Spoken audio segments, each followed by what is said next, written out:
Hello बच्चों। Chapter 2 जीवन की निरंतरता। इस चैप्टर का एक पार्ट है कोशिका विभाजन, जो पिछले वीडियो में भी देखे हो। कोशिका विभाजन में कई टॉपिक्स का पढ़ाई हम लोग का हो चुका है। आज का जो वीडियो है वो है कैरियोकाइनेसिस। सभी कोई जानते हो कैरियोकाइनेसिस मतलब केंद्रक का विभाजन। तो ये कोशिका विभाजन हम लोग जो पढ़े थे, माइटोसिस ये कोशिका विभाजन है। कई प्रकार के कोशिका विभाजन था, अमाइटोसिस, माइटोसिस, म्यूसिस। तो ये माइटोसिस कोशिका विभाजन है। माइटोसिस कोशिका विभाजन 2 चरणों में होता है। कैरियोकाइनेसिस पहले केंद्रक का विभाजन होता है, फिर से साइटोप्लाज्म का विभाजन होता है। तो कैरियोकाइनेसिस फिर 4 दशाओं में विभाजित था: प्रोफेज, मेटाफेज, एनाफेज और टेलोफेज। तो प्रोफेज, मेटाफेज लास्ट के वीडियो में हम लोग देख चुके हैं। आज हम लोग बाकी जो 2 है, एनाफेज, टेलोफेज, इसके बारे में देखेंगे। और एक टॉपिक आज पढ़ेंगे साइटोकाइनेसिस, यानी कोशिका का जो साइटोप्लाज्म है उस साइटोप्लाज्म का विभाजन। तब जाकर पूरा कोशिका का विभाजन होगा, यानी एक कोशिका से 2 कोशिका बने। ओके, आज का टॉपिक शुरू करते हैं। एनाफेज। ये जो एनाफेज का जो माइटोसिस में कैरियोकाइनेसिस का जो एनाफेज दशा है, ये सबसे छोटा दशा है। सबसे बड़ा क्या है याद है? प्रोफेज। एनाफेज सबसे छोटा है। सेंट्रोमियर समान 2 भागों में बढ़ जाता है, जिससे 2 संतति क्रोमोसोम बनता है। सेंट्रोमियर क्या है याद है? क्रोमाटिड जिससे जुड़ा हुआ रहता है, ये क्रोमाटिड है, ये सेंट्रोमियर है। ये सेंट्रोमियर, इससे ये एक क्रोमाटिड, ये एक क्रोमाटिड, ये दोनों क्रोमाटिड जुड़ा हुआ है। ये बीच में जो जगह है इसको सेंट्रोमियर कहते हैं। तुम लोग को हम क्वेश्चन दिए थे, कुछ गलती लिखो। काइनेटोकोर कहाँ होता है? ये सेंट्रोमियर में होता है। सेंट्रोमियर में इस तरह होता है काइनेटोकोर, और काइनेटोकोर से ही स्पिंडल फाइबर जुड़ा रहता है। ओके, ये हम लोग पिछला क्लास में चर्चा कर चुके हैं। तो एनाफेज में सबसे पहले क्या होता है? ये जो एक साथ जो था क्रोमाटिड अब आधा आधा भाग में यहाँ से बढ़ जाता है, यानी ये एक क्रोमाटिड बन गया और ये दूसरा क्रोमाटिड बन गया, सेंट्रोमियर से बढ़ गया। अब क्या है?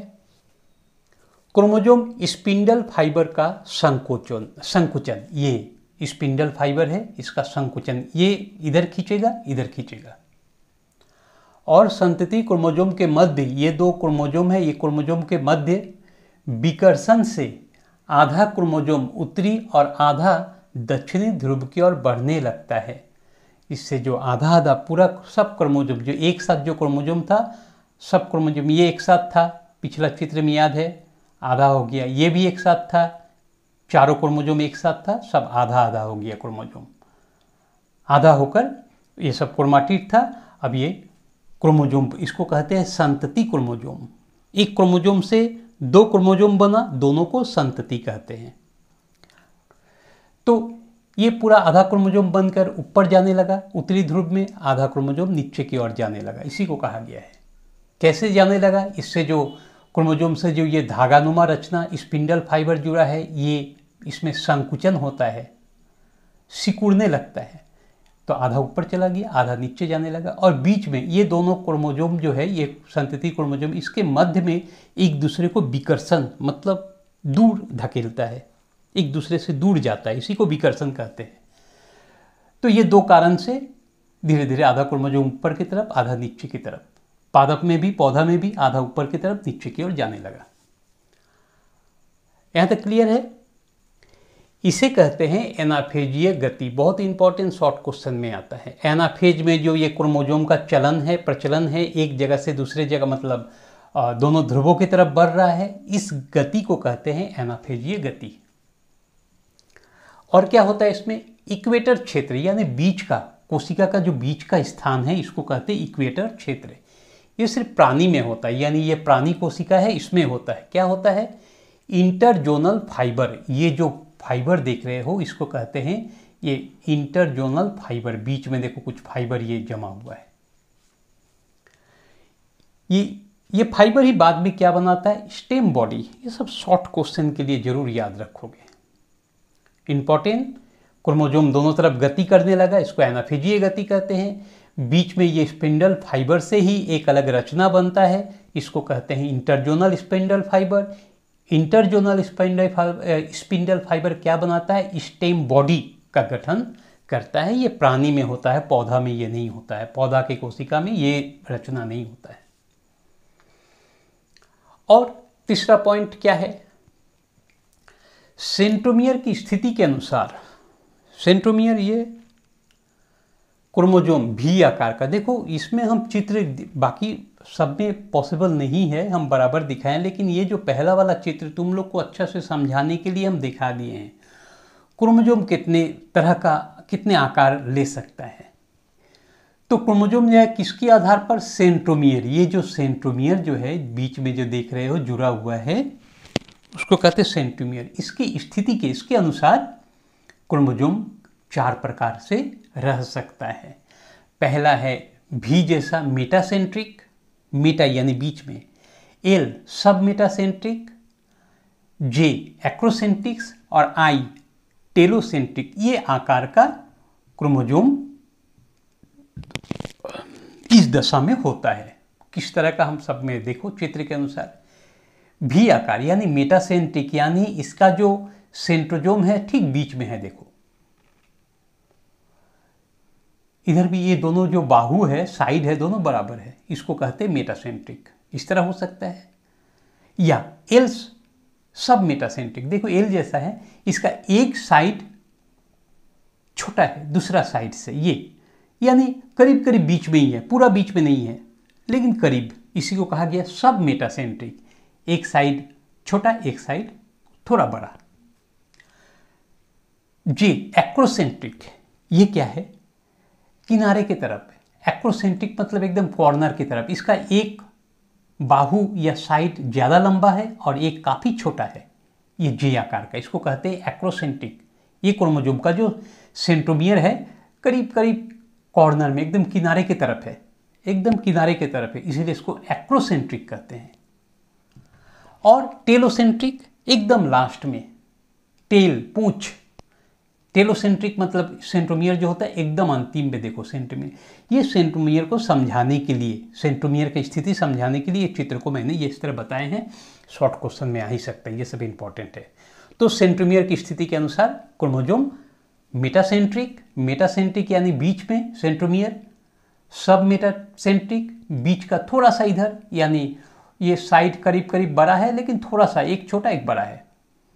एक्रोसेंट्रिक किनारे के एकदम कॉर्नर की तरफ है, अंतिम माथा की तरफ है एक्रोसेंट्रिक। और टेलोसेंट्रिक एकदम कॉर्नर में, ये वाला। इस स्थिति में क्रोमोजोम एनाफेज में हो सकता है। और एक बार एनाफेज, सबसे छोटा दशा इसमें क्या होता है, सेंट्रोमियर सबसे पहले जो एक साथ था, जो क्रोमोजोम जो एक साथ था, 2 क्रोमाटिड, ये क्रोमाटिड रचना था। इसमें से जो सेंट्रोमियर पहले 2 समान भागों में बट गया, 2 समान भागों में बटने से 2 क्रोमाटिड संतति, इसको संतति क्रोमाटिड कहेंगे। ये संतति क्रोमाटिड यानी हम लोग इसको संतति क्रोमोजोम भी कह सकते हैं। ये क्रोमोजोम बन जाता है। क्रोमोजोम बनने के बाद आधा आधा हो गया, अगर 4 था देखो अभी 8 बन गया, 4 इधर 4 इधर। अब ये क्रोमोजोम से ये जो स्पिंडल फाइबर धागा जुड़ा हुआ था, ये दोनों तरफ खींचने लगता है। ये उत्तरी ध्रुव की तरफ खींचने लगा और ये आधा दक्षिणी ध्रुव की ओर खींचने लगा। इस खिंचाव में और क्या क्या सहायता करता है, बीच में जो ये स्टेम बॉडी इंटरजोनल प्राणी में ये क्या करता है, विकर्षण उत्पन्न करता है। ये दोनों क्रोमाटिड में विकर्षण यानी धक्का, दोनों दूर धकेलता है। ये इसको धकेलेगा दूर, मतलब एक विकर्षण बल पैदा होता है। ये बल के कारण भी ये दोनों क्रोमोजोम विपरीत ध्रुव में, ये इधर जाने लगता है। इस समय क्रोमोजोम का अलग अलग रूप होता है। ये मेटासेंट्रिक, सब मेटासेंट्रिक, एक्रोसेंट्रिक, टेलोसेंट्रिक, इस प्रकार का अलग अलग क्रोमोजोम का रूप हो सकता है। ये पौधा का है, ये प्राणी का है। ओके, ये हो गया एनाफेज। अब है लास्ट टेलोफेज। देखो सभी शब्द में प्रोफेज, प्रोफेज मतलब सबसे पहले, उसके बाद था मेटा, मेटाफेज यानी मेटा शब्द का अर्थ होता है मध्य में, सीरियल को याद रखने के लिए। एना मतलब पीछे यानी उसके बाद में, मेटाफेज के बाद में। टेलो यानी सबसे पीछे, सबसे अंत में। इससे पता चलता है कौन सा आगे है कौन, यानी प्रोफेज सबसे पहले, मेटाफेज उसके बाद में, एनाफेज उसके बाद, और टेलोफेज यानी सबसे अंत में। ये सबसे अंतिम जो माइटोसिस कोशिका विभाजन का जो कैरियोकाइनेसिस यानी केंद्रक का विभाजन में ये सबसे अंतिम चरण है टेलोफेज। इसमें क्या क्या होता है पहले देख लो ध्यान से। संतति क्रोमोजोम विपरीत ध्रुवों पर पहुंच जाता है। इसमें कुंडली जो काफ़ी सर्पिलाकार जो आकार में जो एक दूसरे को घुमाया हुआ था, वो क्या होने लगा, धीरे धीरे खुलने लगता है और पतला हो जाता है। जो मोटा था ये सब बहुत पतला होकर लंबा हो जाता है। क्या क्रोमोजोम,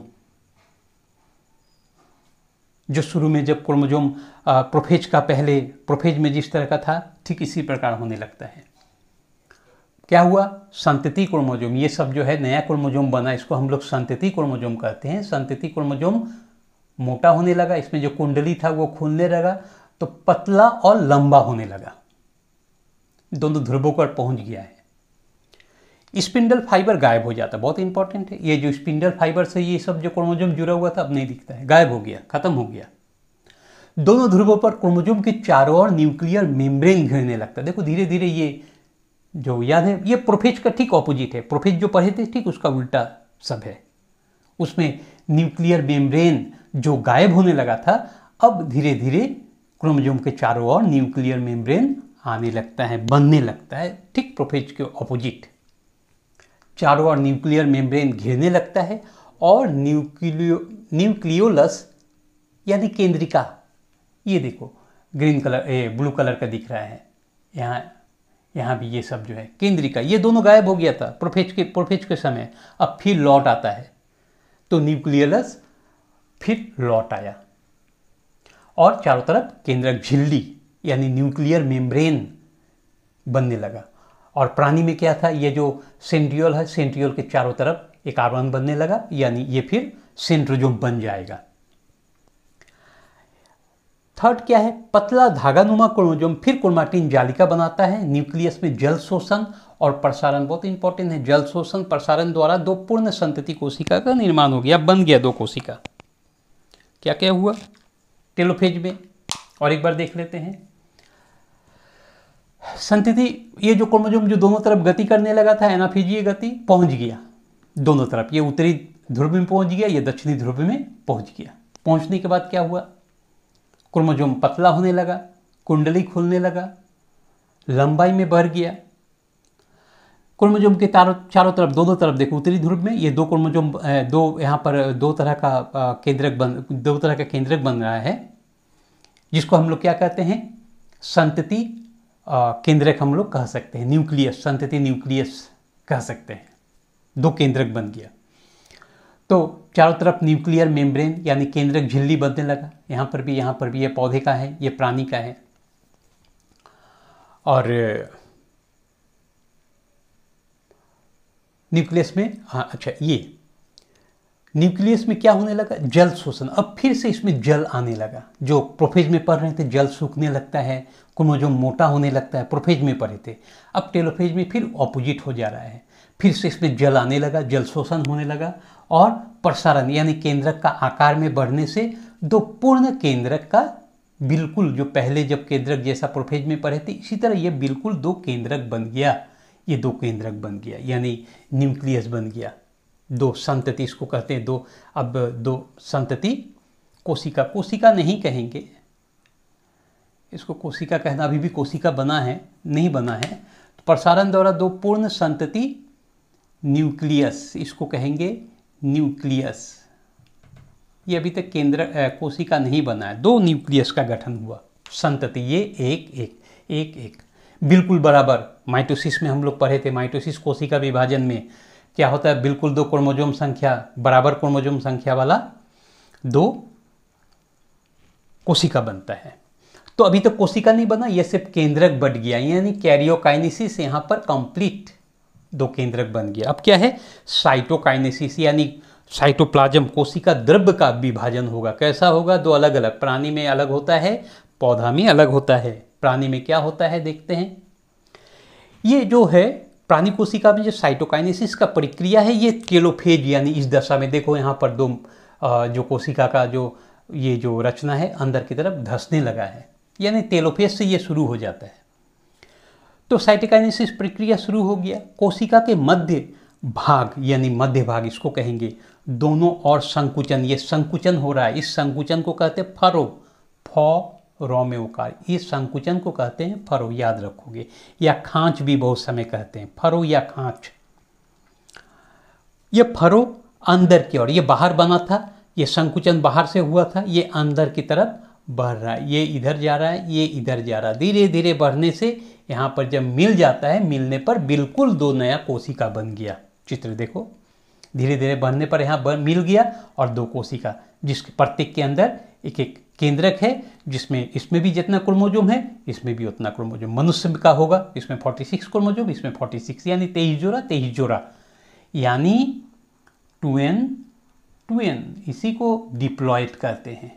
माइटोसिस में बिल्कुल बराबर क्रोमोसोम संख्या वाला दो कोशिका कंप्लीट हो गया, बन गया, इसमें साइटोकाइनेसिस हो गया प्राणी कोशिका में। अब क्या बचा, पादप के बारे में नहीं पढ़े हैं तो पादप के बारे में भी पढ़ लो। टेलोफेज के अंत में इसमें क्या होता है, ये कुछ अलग है। इक्वेटर क्षेत्र, यानी इक्वेटर क्षेत्र, ये बीच वाला जगह को कहते हैं इक्वेटर क्षेत्र, ये मध्य वाला भाग। माइक्रोट्यूबल इकट्ठा, ये जो माइक्रोट्यूबल था सब एक साथ जुड़ गया, क्या बनाता है, फ्रेगमोप्लास्ट। ये सब शब्द याद रखो, यहां पर बन गया फ्रेगमोप्लास्ट। किससे बना, माइक्रोट्यूबल, जिससे क्रोमोसोम जुड़ा हुआ था। माइक्रोट्यूबल तो गायब हो गया, यहाँ पर हम लोग पहले ही पढ़े थे, ये टेलोफेज में गायब हो गया था। तो ये पूरी पादप में गायब नहीं होता, बीच में यहाँ पर इकट्ठा होता है। इकट्ठा होने के बाद क्या बनाता है, फ्रेगमोप्लास्ट।